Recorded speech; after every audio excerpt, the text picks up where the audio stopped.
Well, hello there friends, and welcome back to my kitchen for a lovely, rich, velvety, chocolatey Valentine's Day special. I asked on Instagram a couple of weeks ago what you guys wanted to see or any recipes that you wanted me to test for Valentine's Day. And I got a few responses, most of which asking for, quote, anything chocolate.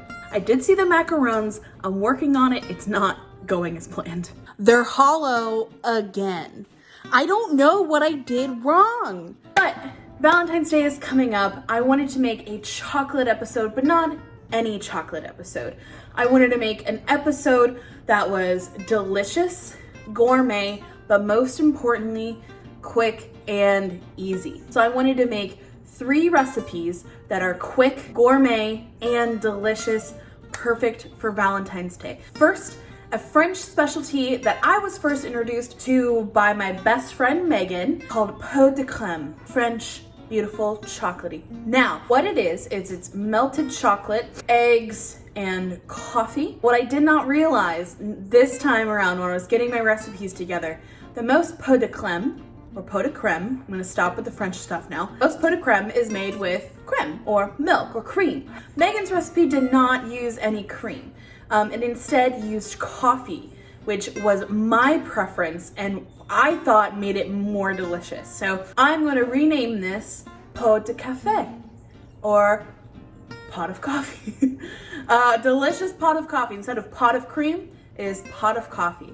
So first we have a pot de crème, which takes, I'm not kidding you, about 7 to 10 minutes, and then you set it in the fridge and you forget it and you eat it and it's delicious. Second, I am making a molten lava cake. I'm diving back into Claire Savitz's What's for Dessert book for her olive oil chocolate molten lava cakes. The recipe says it should only take 30 minutes and it is an easy recipe, so let's see if that's actually true. And then finally, the recipe that anyone can do, I'm calling them gussied up boxed brownies, because that's exactly what they are.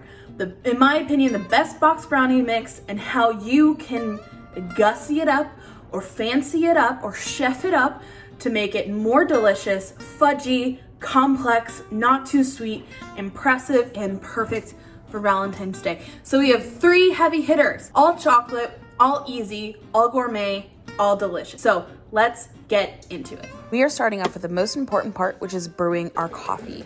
I am using a French press, but you can also use a cold brew or coffee concentrate. Then you are adding your chocolate. I'm doing just a half recipe, so it's half a bag of chocolate, a big glug of vanilla, and 2 eggs. Mix it together and get your ramekins. I'm using a couple of different sizes. Then you are gonna get your coffee together and slowly drizzle it over your chocolate and egg mixture. Make sure your eggs and everything is room temperature, or else the hot coffee isn't gonna be hot enough to melt it. If so, don't panic. You can put it in a double thing like this, add some hot water, and mix until it is silky, smooth, and delicious. Look at that. Then you're gonna ladle your chocolate mix into your ramekins. God, that is just so beautiful. The texture is so creamy and velvety. Clean up the edges all of the way, cover with lids, and let sit in the fridge at least overnight. Then the next day, you will see that your custard has set. Mine was a little loose because I put a little too much coffee in there, but it's gonna be thick, like a very thick chocolatey pudding. Top with your favorite toppings. I'm doing some strawberries and shaved white chocolate. Serve and enjoy. I love this. Make sure you're using good quality chocolate and the best coffee you can get your hands on, and it tastes, it's simple, it is delicious. Next, on to the gussied up brownies. Grab the dark chocolate Ghirardelli box mix, which is the best. We're gonna follow the recipe pretty to the T, but we're gonna make some substitutions here. Add in your mix, add in some dark chocolate chips, and then in a separate bowl, we have cream cheese with about a 1/4 cup of sugar and a big glug of vanilla. You're gonna mix that up and set it to the side. This is about a 1/2 cup too much, so only use a 1/2 cup cream cheese. Next, we have a 1/2 cup of butter, and we are adding some nice, strong coffee in substitution for water. And we're gonna mix in. As we are mixing, we are going to add our egg and mix it all together. So the coffee adds a nice bitter note, the butter adds some richness, the vanilla adds some flavor. So turn out our box mix into a 9x13. I'm using a silicone baking tray so I don't have to use parchment paper. And then we're gonna make dollops of the cream cheese mix all throughout. And then we're gonna take a stick and do this little marbling technique to kind of drag the cream cheese all throughout the brownies. The brownie mix is thick. She's a thick girl, but we're gonna marble it anyways, and it's gonna look beautiful. Then we're gonna bake. But halfway through baking, you are gonna get your tray out and you are going to bang it on your counter. What this is doing is it is knocking out the air bubbles, making thick, fudgy, delicious brownies. This is going to make the best, fudgiest brownies on the market. Let cool completely and make sure to store in a safe place or else people will pick at it before you get a chance to do your beauty shots. Anyways, portion out your brownie you want to get pretty and look how fudgy this is. The chocolate chips add great texture. The cream cheese adds some sourness. I like to top again with white chocolate and strawberries and enjoy this rich, luxurious chocolatey dessert. Our pièce de résistance are lava cakes. The recipe says this is easy and will take 30 minutes. Let's see if it's true. First things up, we are prepping our ramekin with butter, making sure the edges are coated so it does not stick. Adding some flour, shaking that around, tapping out all of the excess, and that way we are ready to go.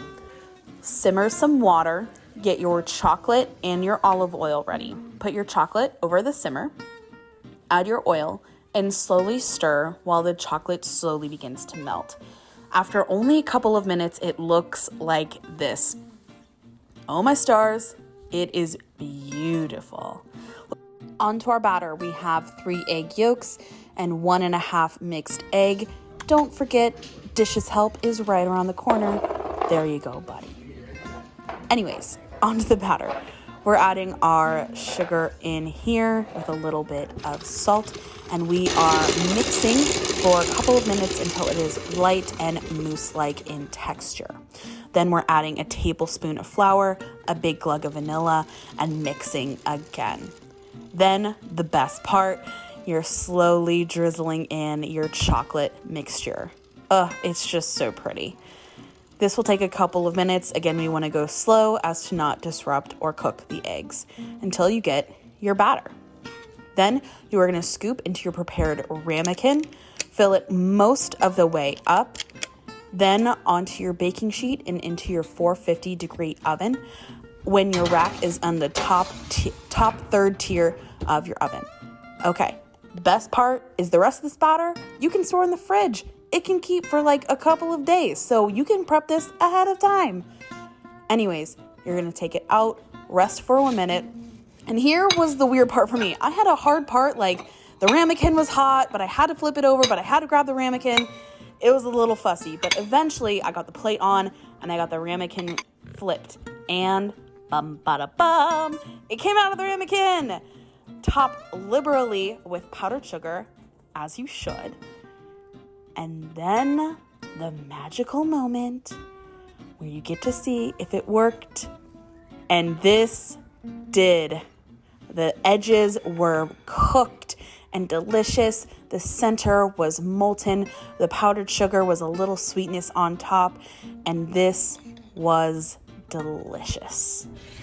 Guys, talk about a delicious video to film. I mean, come on. These recipes, again, they are approachable, they are impressive, and they are delicious. You cannot go wrong with Ghirardelli boxed brownies and making Ghirardelli boxed brownies delicious. Like it is proven, it is tested over decades, they're perfect. I think that by incorporating coffee and cream cheese and some extra salt, what you're doing is you're adding that layer of flavor. You're adding some bitterness. You're adding some fudginess by slamming them down, because people who like cakey brownies don't like brownies. They like cake. Okay, fight me. fudgy brownies all day. And then by adding in the cream cheese, you're adding some sour, you're adding some relief to that bitterness. And you're just really adding a lot more complexity to boxed brownies. Second, the pot de crème or the pot de café. They're easy, they're impressive, they sound French. I mean, what more do you need, right? You mix it, you put it in the fridge, you add some delicious stuff on top, bing, bang, boom. And just like that, you're ready for Valentine's Day and ready to impress on Valentine's Day. Finally, we have the most hands-on recipe, which was the molten chocolate cakes. How are these so easy to make? I had always just thought that they were very difficult or time intensive or something, but honestly, they're very approachable. They're very easy to make. You can make it ahead, so that way you can make it the night before. You just have to, I recommend the day before your first time making it with your ramekins or whatever you're baking it with. Do a test one. Get your timing right, because everyone's oven is different. Everyone's bakeware is different. Everyone's timing is different. So just do a tester like I did the first time. It was too lava-y. I did it by the book, but it was too lava-y, so I cooked it for a minute longer, and then I let it rest for a minute. And it was perfect. I will say, with Claire's recipe, don't use really dark chocolate. It was very bitter and not sweet at all. So if I'm making this again, I'm gonna use a semi-sweet chocolate to add some more sweetness in there, because for my taste, and I like dark chocolate, it was a little too bitter for me. But I hope you enjoyed this recipe. It was so fun and delicious to film and have a lovely romantic Valentine's Day. Even if it's not romantic, I hope you are surrounded by ones you love and do something fun to celebrate and make one of these delicious, impressive, and easy chocolate recipes. Thank you guys very much. I will see you guys soon for more delicious recipes. Bye guys.